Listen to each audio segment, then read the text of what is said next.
one of South Africa's struggling sectors, and that's the engineering sector, steel and engineering, both working hand in hand. Because the National Employers Association, NEASA, warns of major job cuts due to tough economic conditions. We're already seeing those, high wage costs being a key part of this. Over the past 6 years, member firms have fallen from 1,800 to 1,500. That's according to NEASA's data. That's costing around 10,000 jobs in that 6-year period. Let's talk about this. The CEO, Gerhard Papenfus, joins us now. Gerhard, appreciate the time. Thank you so much. What's happened? How did we get here? Because these job losses are absolutely astronomical. Yeah, we're just talking engineering industry this morning. Well, you know, there's many factors that contribute to the problem. But you know, as downstream manufacturers, there's two outstanding issues that caused major job losses. The one is the wage scales of the MEIBC. The collective bargaining model of the MEIBC favors big business, and they're shedding jobs as well now.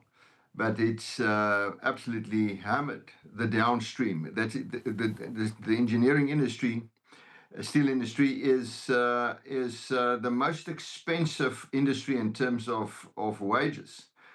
And the problem lies primarily at you know, your entry-level wages, your lowest skilled wages. And you know, I believe that the sector is, in itself has lost 200,000 jobs in the last decade and a half. That's massive. And then you know, since 2015, there's import duties to protect AMSA, and that has increased the price of steel. Now, what the industry needs affordable raw material. And the attempt to protect AMSA has killed AMSA's clients.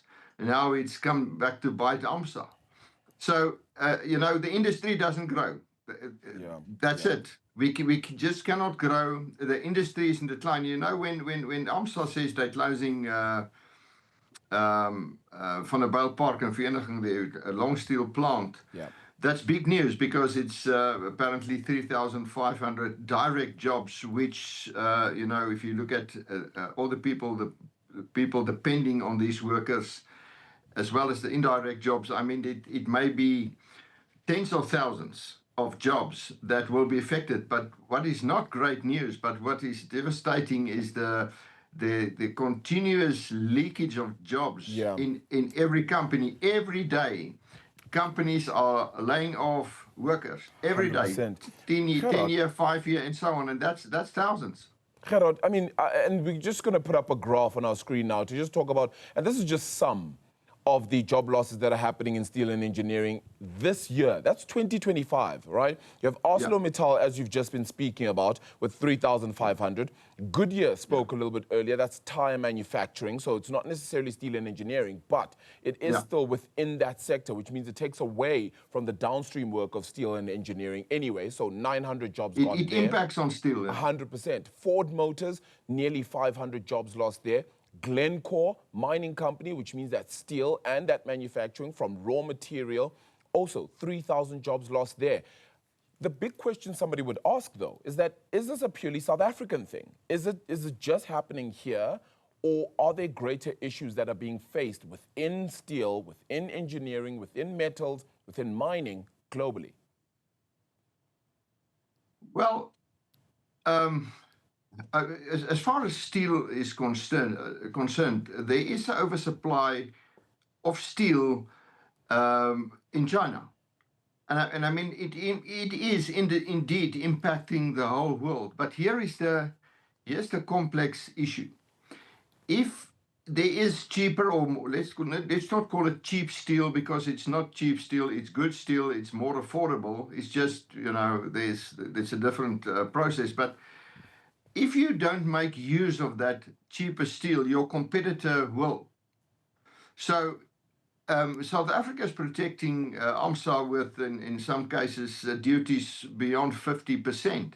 Now, that same steel comes from China to another country in Africa and other places in the world, and there are manufacturers that making use of that steel.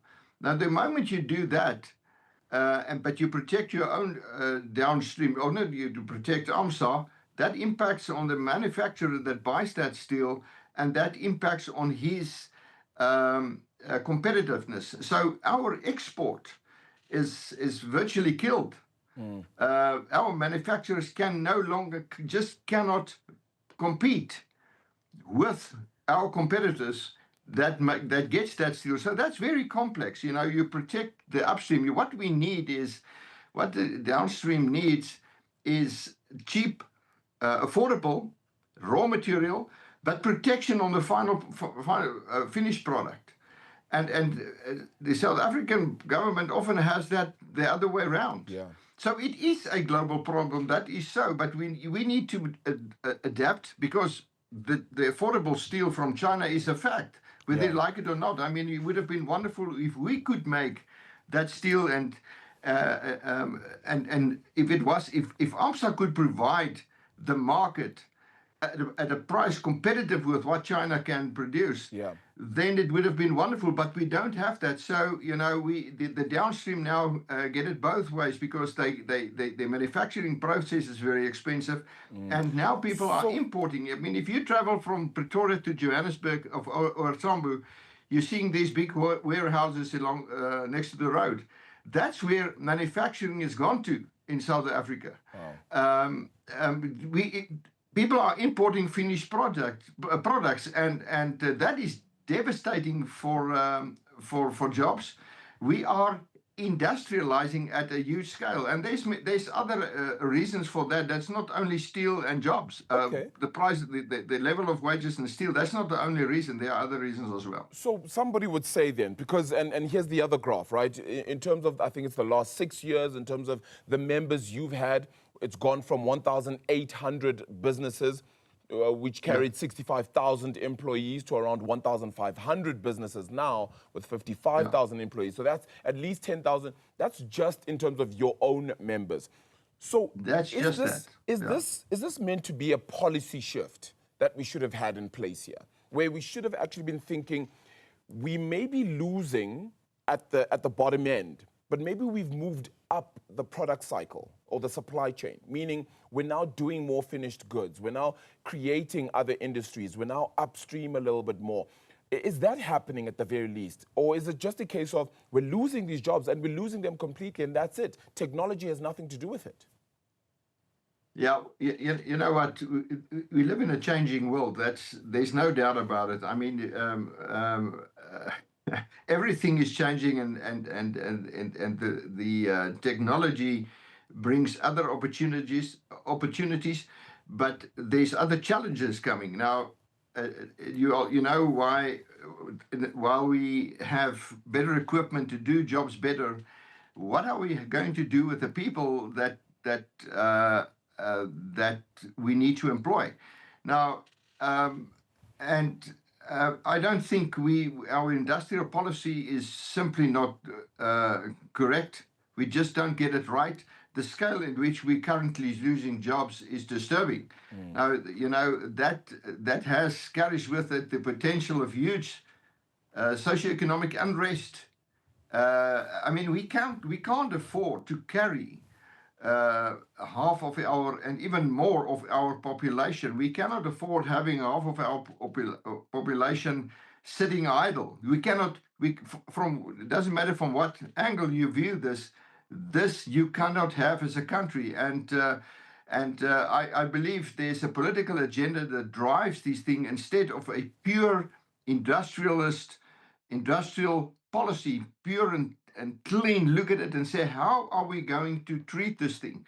And unless we address that very quickly, we will run into a political problem. And I say political problem. Our youth unemployment is in the 60%.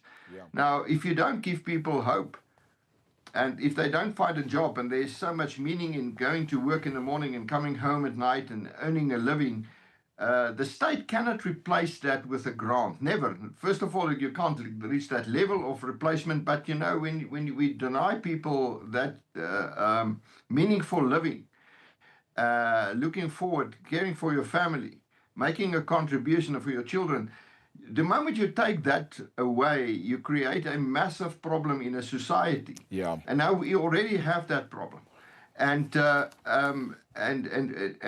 we need to go and find out what our other societies do Yes. to address that. Yes. Now, people talking about inequality and that's an issue. But what we need is, you've listed all the businesses that's retrenching, but I've just read a report what's happening with domestic workers. Yes. I mean, there's thousands that's lost their jobs, and we'll have to have a rethink on the issue of the minimum wage, because you can make a minimum wage, you can set a wage, but you can't compel somebody to employ somebody. And so these are issues that South Africa is facing, and we'll have to change things to adapt. Gerhard, just as a final question, you've got SAFTU, for example, saying maybe it's time to renationalize some industries. And that, if you think about, I think, like ArcelorMittal, previously there was ISCOR. Should we be going back to things like that? No. You know what? If somebody thinks that the state can run a business better than what the private sector can. Now, the state has intervened in AMSA and started to help them with duties. Now, I believe, that's just a personal view, that the day they started with protecting AMSA with duties, that was the start of the end of AMSA. Because from that moment onwards, it was no longer necessary for them to compete in terms of quality and productivity. Quality predict best price. What they did is say, we're not going to invest in this plant. This plant is extremely old. We're not going to invest. What are we going to do? We're going to ask government for protection. Now, and that apparently is the way AMSA is going. Now, if they think that government can run a mill profitable instead of the private sector, they're making a big mistake. And if they get it right, they were exactly the first place in the first instance in the world that got it right. You cannot nationalize the thing and run it in an effective basis. So going that way is the worst possible way to go. If you're talking about post office is, the place is dead, and they will never be able to revive it. Yeah. But here is some other people, other instances took their place and run it profitable and very effective. That is private sector. That is just the private sector has no choice. They either make it work or they go out of business. The state doesn't have that. They take tax money and they help that body, and you take out the need to be very effective. So this is absolutely the wrong way to go about. It's one of those conversations where you just ask yourself whether we just keep on talking and nothing actually gets done, and it's going to have to be about action at some point, putting in those policies that is then going to drive this kind of growth that we need, and perhaps more jobs as well in this sector. Really appreciate your time. Really